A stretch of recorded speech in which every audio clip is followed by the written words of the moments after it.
হ্যাঁ, দর্শক এই মুহূর্তে রয়েছি অভিনেত্রী সানজানার সাথে রয়েছি। শিল্পী সমিতি নির্বাচন চলে। কেমন আছেন আপনি? আমি আছি আলহামদুলিল্লাহ ভালো আছি। কি নির্বাচন বানচাল করার জন্য চেষ্টা করছেন? অনন্যা মামুন একটা কল রেকর্ড ভাইরাল হয়েছে। পরবর্তীতে অনেকেই বানচাল করছেন শিল্পী সমিতি নির্বাচন বানচাল করার জন্য। সেটা নিয়ে আপনার অনুভূতি কি? এদের বিরুদ্ধে আসলে অ্যাকশন নেওয়া উচিত। যারা আমাদের এই নির্বাচনটা নিয়ে মানে ভেঙে দেওয়ার একটা প্ল্যান করতেছে, এদের একটা আসলে বিচার হওয়া দরকার। একটা আইনত ব্যবস্থা নেওয়া উচিত। আর এখন কাদা ছেটাছিটি আমাদের শিল্পীদের মধ্যে কিন্তু নেই, যেহেতু শিল্পী সমিতির নির্বাচন।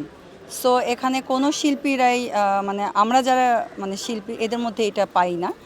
কিছু ডিরেক্টর বা কিছু বাইরের আর্টিস্টরা হয়তো বা কথা বলতেছে, বাট আমি আমার মিডিয়ার মধ্যে আমি পাইনি, চলচ্চিত্রের মধ্যে। একটা জিনিস দেখেছি যে সাকিব ভাই 2018 সালে এসে মানে হামলার শিকার হয়েছে শিল্পী সমিতির নির্বাচনে। সেই বিষয়টা অনেকে একটা গুঞ্জন রয়েছে যে সাকিব ভাই কি আসবেন কি না নির্বাচনে, অথবা ভোট দিবেন কি না। উনি যখন ছিলেন শিল্পী সমিতির প্রেসিডেন্ট ছিলেন, তখন এই বাগান হয়েছে, নিশাভাই বলেছেন যে বাগান হয়েছে, অনেক কিছু হয়েছে এফডিসিতে, অনেক উন্নতি হয়েছে, কাজ হয়েছে। সেই বিষয়টা সাকিব নিশা ওনারা যদি থাকতেন, কতটুকু আপনার আশাবাদী যে সাকিব ভাই থাকলে উন্নত হতো এফডিসিটা? আচ্ছা, এখন আমি আসলে জানি না কে কি করতে পারবে, আমি জানি না কে কি করেছে, আমি জানি না।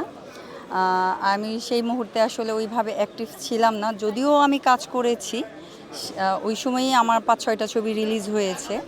তো আমি ওইভাবে অ্যাক্টিভ ছিলাম না যতটা অ্যাক্টিভ তোমরা আমাকে পাচ্ছ এই সাংবাদিক বা সোশ্যালে। সো আমি জানি না সে ভোট দিতে আদৌ আসবে কিনা, এটা যার যার ব্যক্তিগত বিষয়, কে ভোট দিতে আসবে কে আসবে না। বাট আমি আসবো ভোট দিতে, আমি এইটা জানি যে আমি ভোটার, আমি আসবো ভোট দিতে। আচ্ছা, শিল্পী সমিতির চ্যাটটার ভিতরে আছে কি যে সব লড়াই করে, এটার ভিতরে আছেটা কি? হ্যাঁ, অনেক সম্মান পাওয়া যায় যারা শিল্পী। এখানে অনেক সম্মান আছে। তারপরে আমি যেটা মনে করি, আমি আসলে জানি না চেয়ারটাতে কি আছে, কারণ যেহেতু চেয়ারটাতে আমি কখনো মানে জানি না চেয়ারটা। তুমি কি নিয়ে ব্যস্ত এখন? আমি তো বর্তমানে কাজ নিয়েই ব্যস্ত, সিনেমা, নাটক। শিল্পী সমিতি নির্বাচন জমজমাটভাবে হচ্ছে, সেই বিষয়টা অনুভূতিটা কেমন লাগছে? হ্যাঁ, 3 তারিখে শিল্পী সমিতির নির্বাচন, তো অনেক জাঁকজমক, একদম ঈদের দিনের মতো। প্রত্যেকটা দিন মনে হচ্ছে অনেক আনন্দদায়ক। আমি চাই আমাদের শিল্পী সমিতিটা এরকমভাবে মানে জাঁকজমক সবসময় যেন থাকে। আমরা আসবো, বসবো, আড্ডা দেবো, মানে এই জিনিসটা যেন এইবার যেই আসুক আমাদের প্যানেলে বিজয়ী হয়ে, মানে এই ইটা যেন করে। প্যানেল তো আছে দুইটা, জয় চৌধুরী, হ্যাঁ, শিবাসানু, দিয়া তাইবের প্যানেল, এদিকটা মুক্তির প্যানেল। কোন প্যানেলে যাবেন? আমি বেসিক্যালি দুজনেই আমার প্রাণের মানুষ।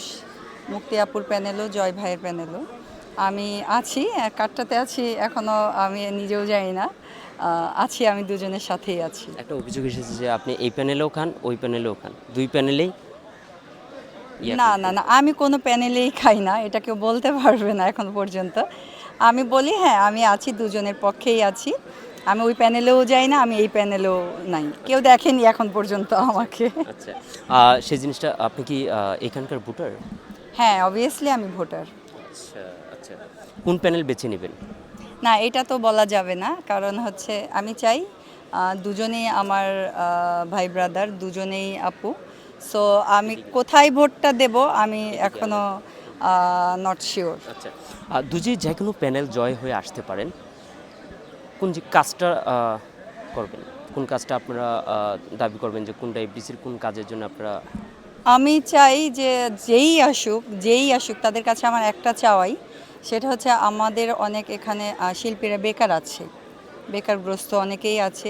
এদের জন্য যেন কাজের একটা ব্যবস্থা করে, কন্টিনিউ যেন আমাদের মিডিয়া সেক্টরে যেন কাজটা বেশি হয়, এই ব্যবস্থাটা যেন করে, সবাই যেন কর্ম করে খায়। আর একটা জিনিস খেয়াল রাখতে হবে যে অনেকেই আছে মানে আমাদের মিডিয়া জগৎ নিয়ে বাইরের যে মানে মেয়েরা আলোচনা করে অনেক, যে মিডিয়া ভালো না বা এই প্রস্তাব দেয় সেই প্রস্তাব দেয়, মানে এই অ্যাকশনটা যেন আমাদের শিল্পী সমিতি থেকেই নেয়।